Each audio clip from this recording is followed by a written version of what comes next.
નમસ્કાર. દિવસભરના તાજા સમાચારોમાં તમારું સ્વાગત છે.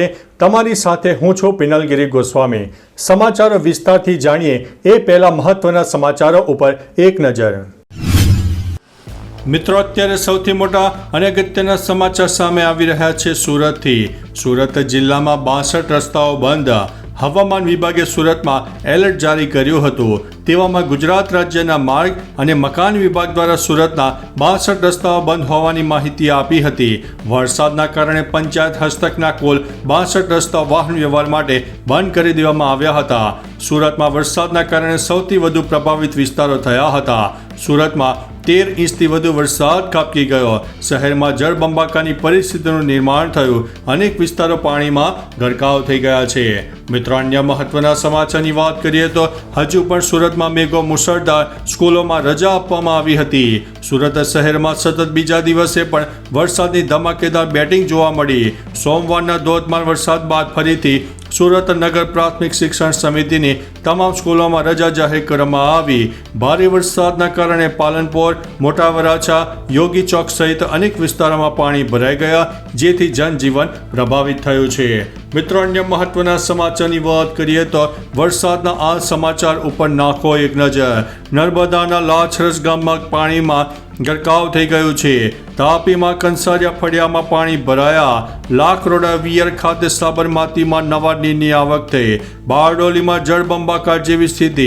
નસવાડીમાં વરસાદી પાણી ભરાયા. ભારે હાલાકી જોવા મળી. નર્મદામાં 2 કલાકમાં 2 ઇંચ વરસાદ ખાબકી ગયો, ત્યારે સુરતમાં અનેક સોસાયટીઓમાં પાણીમાં ગરકાવ થઈ ગઈ.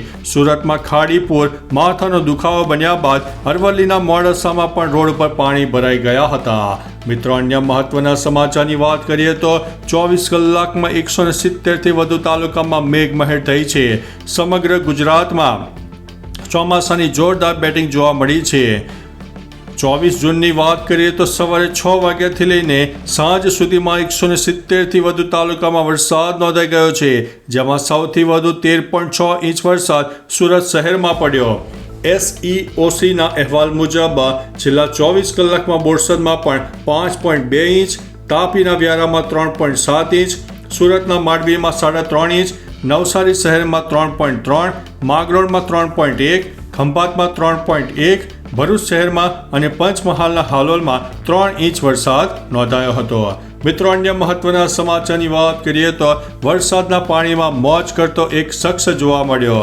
ચોમાસાના માહોલમાં સુરત શહેરમાં પાણીમાં ગરકાવ થયું. શહેરના મોટાભાગના સ્થળો પાણીમાં ભરાઈ ગયા હતા. શહેરમાં વરસાદના પાણી કેળસમાં ભરાઈ ગયા હતા. ખાડીના પાણી આફત બન્યા છે. સોશિયલ મીડિયામાં એક વિડીયો વાયરલ થયો છે, જેમાં એક માણસ વરસાદી પાણીમાં મોજ કરતો જોવા મળ્યો. તે વરસાદી પાણીમાં થર્મોકોલ પર સવાર થતો જોવા મળ્યો. લોકો વિડીયો જોઈને કમેન્ટ કરી રહ્યા છે કે સુરતીઓએ માલદીવસ જવાની જરૂર નથી. મિત્રો, અન્ય મહત્વના સમાચારની વાત કરીએ તો ઇઝરાયેલનું ઈરાન ઉપર હુમલા રોકવાનું એલાન. ઇઝરાયેલે ઈરાન પરના હુમલા રોકવાની જાહેરાત કરી છે. વડાપ્રધાન બેન્જામિન નેતન્યાહુએ ટ્રમ્પના સીઝફાયર પર સહમતિ પણ આપી દીધી છે. ઇઝરાયેલી પીએમઓએ મંગળવારે જણાવ્યું કે ઇઝરાયેલી સેનાએ ઈરાનમાં પોતાના તમામ મકસદ પૂરા કરી લીધા છે. નેતન્યાહુએ સત્તાવાર નિવેદન આપશે. આ સમાચારથી લાંબા સમયથી ચાલી રહેલા તણાવનો અંત આવી શકે છે અને ક્ષેત્રમાં શાંતિની આશા બંધાઈ છે. મિત્રો, અન્ય મહત્વના સમાચારની વાત કરીએ તો ગોપાલ ઇટાલિયાનો વધુ એક જૂનો વિડીયો વાયરલ થયો છે. વિસાવદરની બેઠક પર આમ આદમી પાર્ટીની જીત બાદ સોશિયલ મીડિયા પર ગોપાલ ઇટાલિયાનો એક જૂનો વિડીયો વાયરલ થઈ રહ્યો છે. વાયરલ વિડીયોમાં ગોપાલ ઇટાલિયા ભૂતપૂર્વ ગૃહમંત્રી પર ચપ્પલથી હુમલો કરે છે. ટ્વિટર પર એક યુઝર્સ દ્વારા આ જૂનો વિડીયો પોસ્ટ કરવામાં આવ્યો હતો. આ યુઝર્સે ટ્વિટરમાં પોસ્ટ લખ્યું છે કે આખરે ગોપાલ ઇટાલિયા ઘણી બધી મુશ્કેલીઓનો સામનો કરી અને ભાજપની ભ્રષ્ટ નીતિનો વિરોધ કરીને આપના ધારાસભ્ય બન્યા છે. મિત્રો, અન્ય મહત્વના સમાચારની વાત કરીએ તો ઈરાને બેલિસ્ટિક મિસાઇલોથી ઇઝરાયલ ઉપર હુમલો કર્યો. ઇઝરાયેલી સેનાના જણાવ્યા અનુસાર ઈરાને 6 વખત મિસાઇલો છોડી છે. કુલ 15 મિસાઇલો છોડવામાં આવી. રિપોર્ટ મુજબ ઈરાન દ્વારા ચોથા, પાંચમા અને છઠ્ઠા હુમલામાં છોડવામાં આવેલી મિસાઇલો હજુ સુધી ઇઝરાયલ સુધી પહોંચી નથી. કાન ન્યૂઝ અનુસાર ઈરાને અત્યાર સુધીમાં 11થી વધુ મિસાઇલો છોડી છે.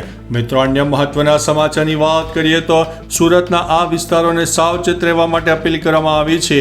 સુરતમાં ખાડી વિસ્તારોને સાવચેત રહેવા માટે અપીલ કરવામાં આવી છે, જેમાં સીમાડા ખાડી ભયજનક સ્તર 4.50 મીટર, ભેદવાડ ખાડી 6.90 મીટર, ભયજનક સ્તર 7.20 મીટર, મીઠી ખાડી 8.40 મીટર, જે ભયાનક ખતરનાક સપાટીની આસપાસ છે અને ખાસ કરીને 9.35 મીટરની નજીક પણ આવી ગયું છે.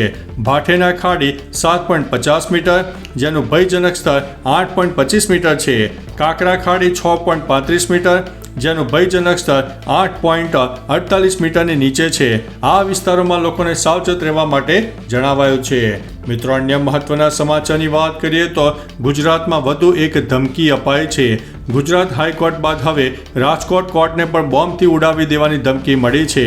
રાજકોટ સ્થાનિક પોલીસ, એસઓજી, બોમ્બ સ્ક્વોડ સહિત પોલીસ ટીમ કોર્ટમાં છે. હાલ તપાસ ચાલી રહી છે. ઉપરાંત વડોદરામાં સતત બીજા દિવસે પણ સ્કૂલને બોમ્બથી ઉડાવી દેવાની ધમકી આપવામાં આવી. આમ ગુજરાતમાં એક પછી એક ધમકીનો સિલસિલો જોવા મળ્યો છે. મિત્રો, અન્ય મહત્વના સમાચારની વાત કરીએ તો મુંબઈમાં ભારે વરસાદની આગાહી. દર વર્ષની જેમ આ વર્ષે પણ મુંબઈમાં મેઘરાજા ધમાકેદાર બેટિંગ કરવાના છે. આ દરમિયાન મુંબઈમાં ભારે વરસાદની આગાહી કરવામાં આવી છે. મુંબઈનું તંત્ર એલર્ટ છે.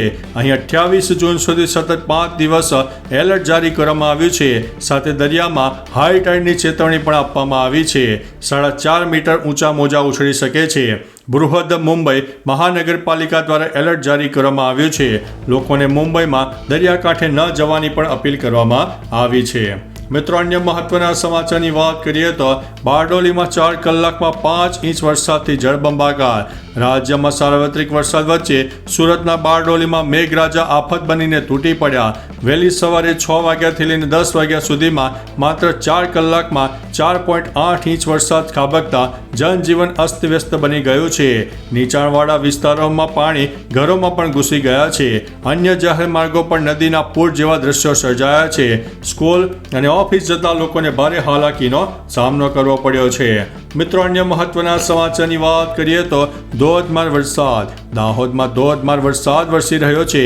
હવામાન વિભાગની આગાહી પ્રમાણે હજુ પણ ગુજરાતમાં મેઘરાજા મહેરબાન રહેવાના છે. દાહોદના અનેક વિસ્તારમાં વરસાદ પડ્યો. વસ્તી ગામે લોકોના ખેતરોમાં પાણી ભરાયા. છોટાઉદેપુરમાં ભારે વરસાદ ખાબકતા નસવાડી ગામ પણ સંપર્ક વિહોણું બન્યું છે. ગામમાં પાણી ભરાયા છે. લોકોને ભારે હાલાકી ભોગવવાનો વારો આવ્યો છે. મિત્રો, અન્ય મહત્વના સમાચારની વાત કરીએ તો હવે આ તારીખે શુભાંશુ શુક્લા અવકાશમાં જશે. નાસા અને એક્સિયોમ મિશન 4ની નવી લોન્ચ તારીખ જાહેર થઈ છે. ભારતીય અવકાશયાત્રી શુભાંશુ શુક્લાની ઐતિહાસિક અવકાશ યાત્રા હવે 25 જૂન બપોરે 12 વાગ્યે અને 1 મિનિટે શરૂ થશે. નાસા, સ્પેસએક્સ અને એક્સિયોમ સ્પેસના સહયોગથી હાથ ધરવામાં આવી રહેલા આ મિશનમાં ભારતની સાથે હંગેરી અને પોલેન્ડ પણ સામેલ છે. શુભાંશુ પાયલટની ભૂમિકામાં છે. આ મિશન અગાઉ ટેકનિકલ કારણોસર ઘણીવાર મુલતવી રખાયું છે. મિત્રો, અન્ય મહત્વના સમાચારની વાત કરીએ તો રાજપીપળામાં પુલ ધોવાયો. લોકો પરેશાન થયા છે. હવામાન વિભાગની આગાહી વચ્ચે ગુજરાતમાં અનેક સ્થળે વરસાદી માહોલ જામ્યો છે. જળબંબાકાર જેવી પરિસ્થિતિનું નિર્માણ થયું છે. તેવામાં ડેડિયાપાડાથી રાજપીપળા જતા મોવી નજીકનો પુલ તૂટી જતા લોકોને ભારે હાલાકીનો સામનો કરવો પડ્યો છે. આ પુલ મારફતે ડેડિયાપાડા, સાગબારા તેમજ મહારાષ્ટ્ર રાજ્યનો વાહન વ્યવહાર થતો હતો. મહારાષ્ટ્રને જોડતા આ પુલના તૂટી જવાથી લોકોને 20 કિલોમીટરનો ફેરો વધી ગયો છે. વાહન વ્યવહારમાં ભારે મુશ્કેલી પણ થઈ રહી છે. મિત્રો, અન્ય મહત્વના સમાચારની વાત કરીએ તો ગુજરાત સરકારે લીધો છે મોટો નિર્ણય. ધોરણ 10 અને 12 પૂરક પરીક્ષા આપવાનું ચૂકી ગયા હોય તો ચિંતા ન કરશો. રાજ્ય સરકારે આગામી સમયમાં ફરીથી પરીક્ષા લેવાનો નિર્ણય કર્યો છે. રાજ્યના શિક્ષણ મંત્રી પ્રફુલ્લ પાનસેરિયાએ જણાવ્યું છે કે વરસાદના કારણે કેટલીક જગ્યાએ પાણી ભરાયા છે અને યાતાયાત ખોરવાયો છે. તેવા સમયમાં પૂરક પરીક્ષા આપવાનું ચૂકી ગયેલા વિદ્યાર્થીઓ માટે પરીક્ષા આપવા એક નવી વ્યવસ્થા શિક્ષણ વિભાગ દ્વારા ઊભી કરવામાં આવનારી છે. મિત્રો, અન્ય મહત્વના સમાચારની વાત કરીએ તો છોટા ઉદેપુરમાં પણ વરસાદથી જનજીવન પ્રભાવિત થયું છે. હવામાન વિભાગની આગાહી અનુસાર છોટા ઉદેપુરમાં મુશળધાર વરસાદથી જનજીવન પ્રભાવિત થયું છે. પાવી જેતપુરમાં 2 કલાકમાં 2.5 ઇંચ વરસાદ ખાબકી ગયો. ભારે વરસાદથી દુકાનો અને શાળા વિસ્તારમાં પણ પાણી ભરાયા. બોડેલી વિસ્તારમાં પણ મુશળધાર વરસાદની અસર જોવા મળી. પ્રી મોન્સૂન કામગીરીની યોગ્યતા અંગે પણ પ્રશ્નો ઉઠી રહ્યા છે. વહીવટી તંત્ર દ્વારા પરિસ્થિતિ ઉપર નજર રાખવામાં આવી રહી છે. તો ચાલો મિત્રો, ફરીથી દેશ અને દુનિયાના સુપરફાસ્ટ સમાચાર લઈને મળતા રહીશો. ત્યાં સુધી અમને રજા આપશો. નમસ્તે.